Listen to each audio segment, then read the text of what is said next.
All right. Just want to talk about some questions that popped up during this. I'm realizing now that maybe the demo page, is not as clear as it could be.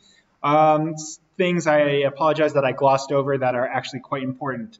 In this master sketch here that it encourages that you make, this is the origin. Attaching the origin is always important. If your master sketch is not defined to the origin or is floating somehow, you will lose points in any project. So always make sure the origin is the 0 point in the model. It's the most important thing. But I clearly overlooked it at this point. I should have made that more clear. Another thing that some people missed is this, having this guideline be tangent to this arc. Again, for the sake of the demo, as long as you got something to sweep, congratulations, that's good. If you got kind of like a weird point in it, and I'll show you that in SolidWorks, chances are it's because you omitted to make this horizontal line tangent, and you ended up with an arc less than tangent, and then your sweep and your mirror, probably ended up with a bit of a point in the middle here. Another thing that I noticed, and again, this is a typical SolidWorks thing, it happens, is when you go to features and you go to mirror, I did say this, but it's fine. I realize there's a lot going on. It tends to default and prompt you for the features, which in this case, if you just click on this, it'll mirror the sweep, not this cut. And so it's going to look silly like that.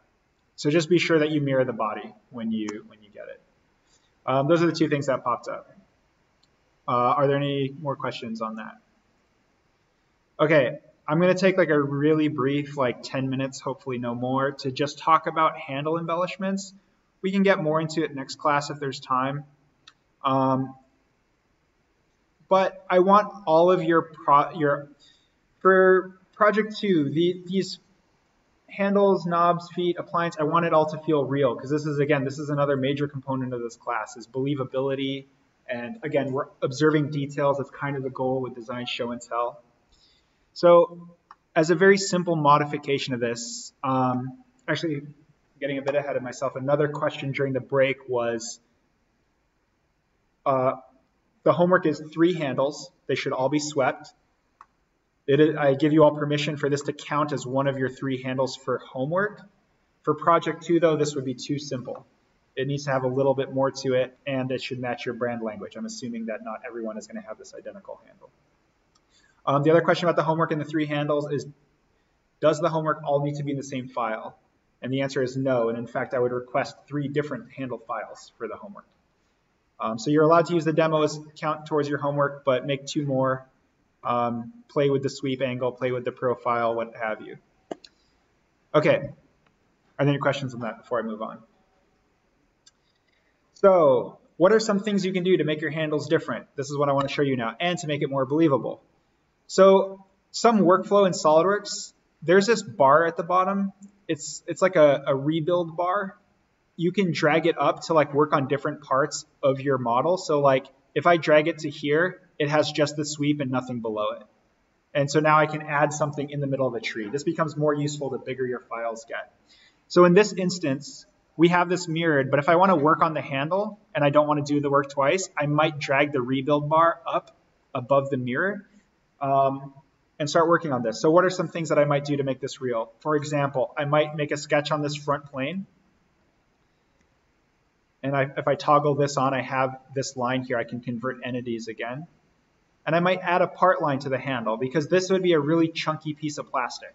If this handle were made of plastic, it would probably be 2 parts and would be clamshelled together. So I might take this line here, and I could either do a thin cut, or I can do a split. If you don't have this command here, you can search for split here, and it'll pop up and drag it. So in this instance, I am going to use a split. And so I have this line. I'm going to click on split. You can see it brings up the feature property. It already has the sketch loaded. What this is asking me for is what bodies do I want to cut in half, and in this case, or split. In this case, I want to cut the handle. So I just click on one of these. Now when I click this check mark, you'll notice I now have 2 solid bodies, a back and a front. If we want this to look real in a rendering, simply applying tight fillets to either of these edges. Sometimes it's helpful to like right click on one of these and just hide it. So adding a fillet here of anywhere from like 0.04 is a millimeter. So anything from 0.04 or less, 0.02 is typical, like half millimeter radii for part lines. It'll just look real in your render. For those of you that know Keyshot, you can always apply fillets in Keyshot, but I find that that doesn't work as well. So I like to plan ahead and just get my fillets on this. When this renders, this will look like a nice part line in the rendering. The fillets will give it a bit of a shadow and make it look like a real product. So that's one embellishment you can do, is add a part line to the handle. And in fact, that will be a requirement for project 2. We'll get more into it on Wednesday, but having visual part lines where it makes sense is a requirement for project 2. The other thing you might want to do to embellish a handle is add grip to it. So from this top plane, I might sketch a circle. This is totally arbitrary. You know, if I want to align it with my master sketch, it would be helpful. I could drop it. You'll notice now that the sketch is visible. If I drag this circle and hover over this gray line, do you see that yellow box that appears? That icon is telling me coincident. So it's going to be coincident to this line. I can drop this here, and I can now do an extrude cut, probably mid-plane, right? Because I want it to start from the middle and go both directions. And simply just click check. And now I have that cut through my handle. It's not often I use this feature, so let me make sure this works first.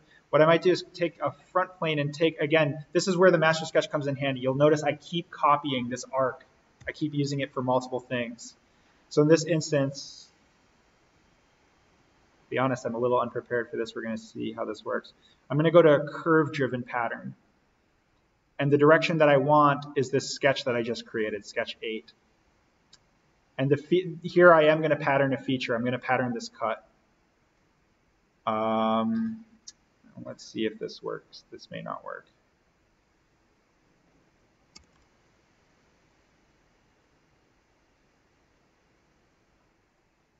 There you go. Okay. So yeah, I realize I'm glossing over a new feature, and this feature isn't great, if I'm honest.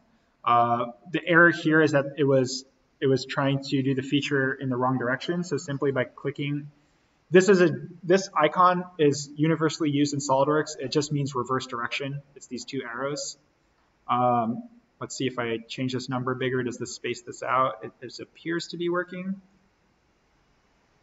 And this is recorded, so you can refer to this later. I apologize, it's not in the demo. I'll try and work something into a demo for Wednesday. But this is just a simple cut for grip. I could have, for example, up here, just simply put a fillet on this. Maybe something bigger than 0.02 in this case, maybe 0.1.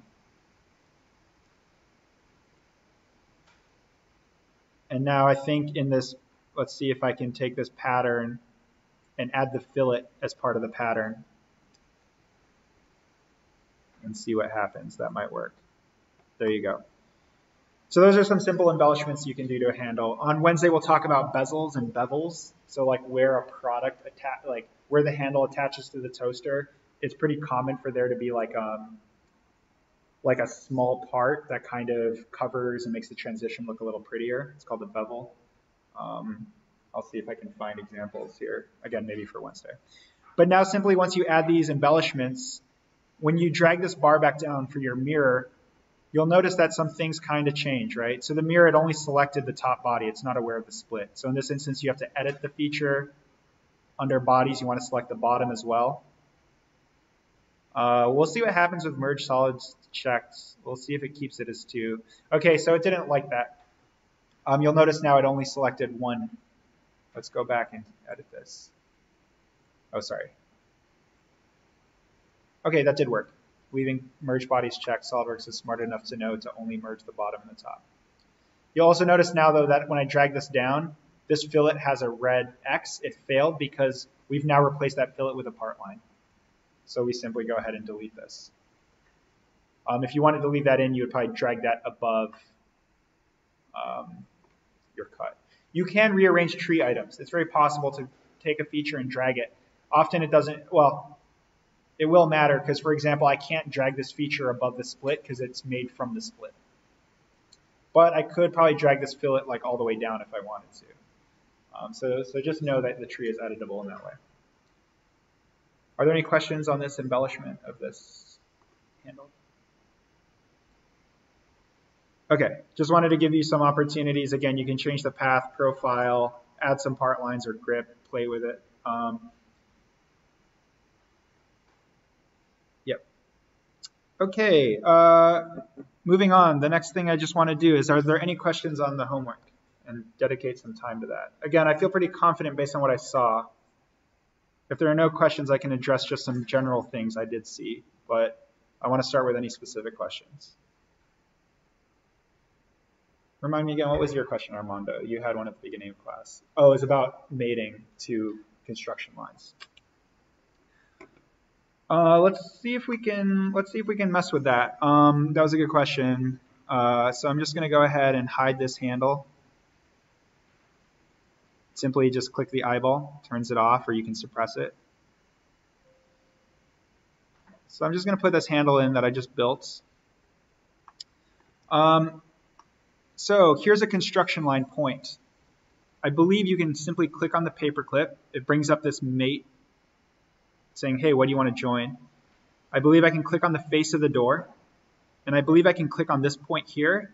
And it will drag it to that. Now the problem with mating to this construction line, because it's a point, weird things happen now. I can drag this handle around. It's fixed on this face.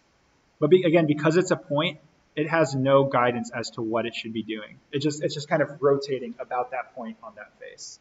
So it is possible to mate to a construction line. Let's undo that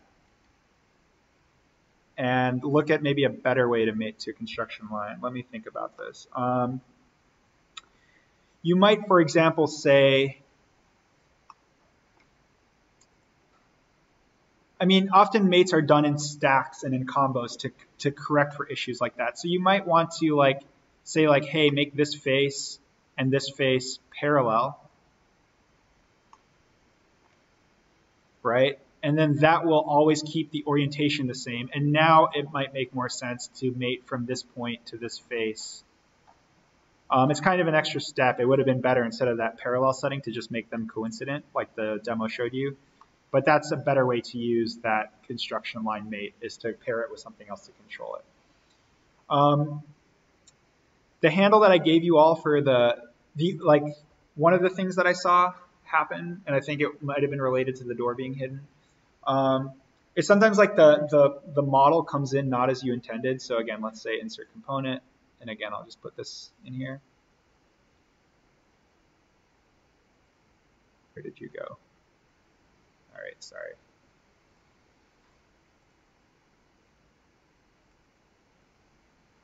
There it is. So clearly the handle is like at a different orientation than we want. Sometimes the mates will organize it. It's worth mentioning that, where is it now? Of course, I say it's worth mentioning. I can't find it. This icon here, it looks like one box sliding into another. Move component. If you ever need to reorient your model, you can do things like this. So, for example, let me just set this up. Your handle might come in like this. Whoops. No, 180. That's not what I wanted. 90. There you go. Right? If your handle comes in like this, and you start to go through the mating features, you go mate, click on the door, again, click on the face. It's going to rotate it up. If your handle looks like this and maybe you're not quite happy with it because that's not how you intended, simply go to move bodies, move component, select the handle. And again, my advice here is to go to by delta XYZ. It defaults to free drag, but that's not precise. Delta XYZ means you type in an angle based on this XYZ orientation. So in this case, it defaults to move. We want rotate. So you want to suppress, hide that, show this. Again, here, sorry, delta XYZ. And now we want to rotate it 90 degrees about the Z axis. I believe is what we want. So let's type in 90 there, click apply, and now it's reoriented itself for us. And drag this up. I think the video covered like how to make it so the handle doesn't move. Mates for the most part are kind of flexible as long as it's, in my opinion, as long as it's close. Like for me, I think again, I'm probably repeating myself because I'm pretty sure in the video I said as long as this right plane is mated to this center of front face, or sorry, I'm mixing this up. It's the front face of this one. Or sorry, right plane. There it is. To this front face. Nope, that's not right. There we go. Door midplane. That's what I wanted. Sorry. Door midplane and right plane. If you mate this, at least it's centered. I would say the top bottom is not as important, but I think the video covered how to do that if you wanted to. Now, where it is important is, and this is where assemblies are nice. I could simply go to my initial file here, this toaster file, and you'll notice at the bottom there's this door open command. If I unsuppress this, if I don't mate it properly, see the handle slides away. So this is where the height is important. So for example, this handle from the homework was mated correctly. I'll unsuppress it and show it. And because it was fixed in there, whether the door is open or closed, it allows for 2 quick renders, right? You can set that up and make that work. Are there any questions on assemblies or the homework? Yeah, Daisy. This one?